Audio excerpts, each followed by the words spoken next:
Good to be back up here. So the study I'm going to speak about today is one that was born of an observation that conversations about loyalty in travel seem to be losing the plot. Because I'm very aware of what types of associations come to mind when we say the word loyalty. It's points, it's miles, it's status, lounges, upgrades.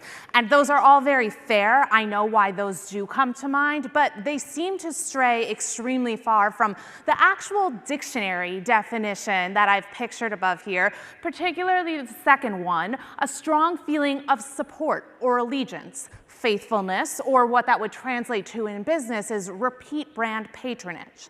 And while points and miles are certainly a vehicle that can lead people towards repeat brand patronage, they're not the only one that's available. So we conducted a study of US-based leisure travelers to understand the ideas behind loyalty more holistically. We start with a baseline understanding of what percentage of travelers even have preferred brands that are their go-tos when they book, because this is the foundation that loyalty and more brand consistency can be built upon. And truthfully, most travelers are either open to a series of brands or use some of these things so seldom that they haven't actually built a favorite for themselves. Interestingly, we see similar proportions of travelers expressing favorite brands across the categories that we mentioned.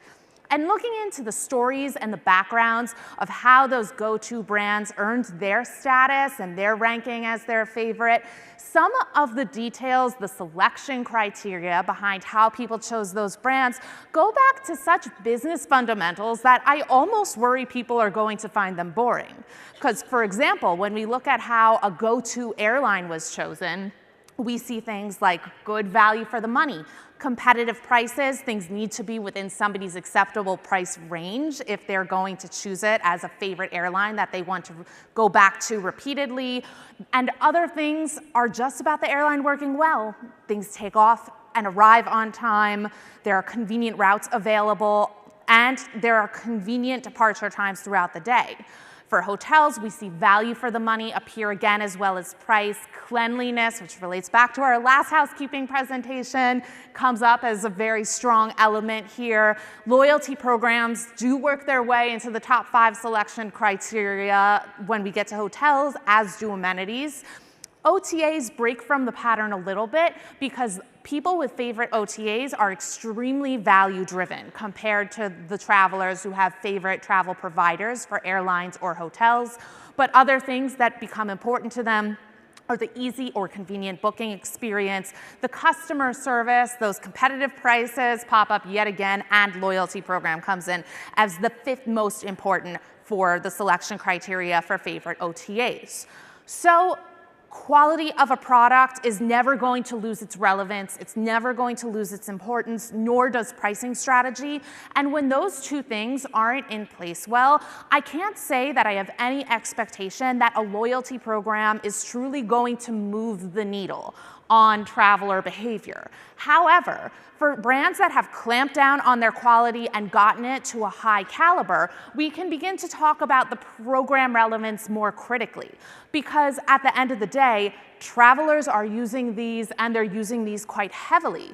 52% of US leisure travelers said that they paid for at least one travel component through a points redemption in their last trip alone. And this might be exacerbated by the economic situation that we're in, but it's still quite a high number.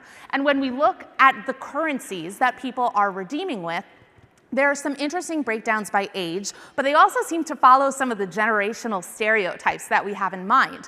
Because 2 in 3 millennials who made a recent redemption did so with credit card points. The OTA programs were far more popular among the younger generations, whereas among the boomers and the silent generation, the provider points and miles were much more dominant. And when I mentioned that the economic factors were a part of why we might see such high redemption rates, that wasn't just a hunch. We asked travelers with recent redemptions what they perceived to be the advantages of paying in points, and many of the themes that came up here were very strongly tied to financials. Things like reducing the out-of-pocket costs of trips, making expensive destinations or trips more accessible, or letting them direct money to the parts of the trips they're most excited about, all came up in the top 5 reasons why people would redeem. And we see that people are gaming the heck out of these programs. The literacy in programs might depend on travelers, but they are still engaging in some tasteful manipulations of the programs that are out there. 84% of leisure travelers expressed that they participated in one of what we termed to be gaming behaviors in the last year alone. The gaming behaviors we looked at were things like buying gift cards that they were just going to use themselves for the sake of earning more points, opening a credit card with the intention to reduce their spend or cancel it altogether after earning that points bonus, flying with an airline to a destination that they wouldn't otherwise go to, or staying in a hotel property they wouldn't otherwise use just to maintain their status, or making purchases fully on behalf of others, not splitting, just for the sake of earning additional points. However, I don't want anybody to walk away from here thinking that just because people are engaging in their loyalty programs, that makes them loyal travelers, because consistency in travel brands used is actually something that can be extremely fickle. If you remember the slide we looked at before with the proportion of travelers with favorite brands in all these categories, we also asked those same people, all right, you have a favorite, but tell us about the last time you quote unquote cheated on your favorite brand and used someone else in the past year alone. And the answer is, it's really most people who are doing this and using their non-favorite brands, especially when it comes to the OTA category. So why stray? Why go through the process of getting enough experience with a brand that you care to prioritize them and just use somebody else anyway? It comes down to 3 principal themes: having better pricing and value, having a better product fit, and perhaps what I find to be the most insidious element is novelty, just switching things up for the excitement of doing something different. So in looking at the reasons why people used alternative brands, for airlines, travel party member preferring it and price tied for number 1. I suspect that this might trace back to some arguments that took place over ultra low cost carriers. We also see things like not having flights available to a destination, more convenient timing, things not working for them, truly. And then that idea of wanting to try something new, that insidious concept that maybe somebody's just switching not because they're unhappy, but because they feel like experiencing something new, that's going to appear in the reasons why people cheated on their favorite brands for all of these categories.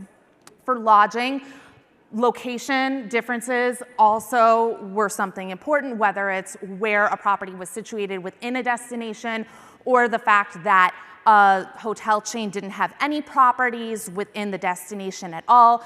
And for OTAs, while this sample is smaller, just as they are extremely value motivated in choosing their favorite OTAs, they're extremely price motivated in the reasons why they would have used a different one. So half of them almost reported that the pricing was a reason why they left their favorite OTA to book somewhere else. And again, 1 in 4 just wanted to try something new and get that different experience.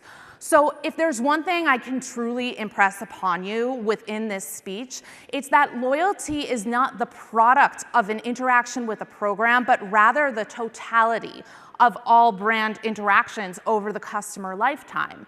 And that's not such a simple thing, particularly in this day and age that we're living in, because we're in a phase where we see widespread labor shortages across the travel and tourism industry. We're integrating new AI customer service tools with varying degrees of success in this phase of technological development. And overall, it just feels like there's more physical and digital touch points available from a brand than ever before. So I predict that the winners here are going to be the ones that can balance these elements, going to be the ones that forge ahead in terms of their product quality and their pricing strategy, ones that offer a sense of novelty, and also ones that can, in fact, provide value through the loyalty programs themselves.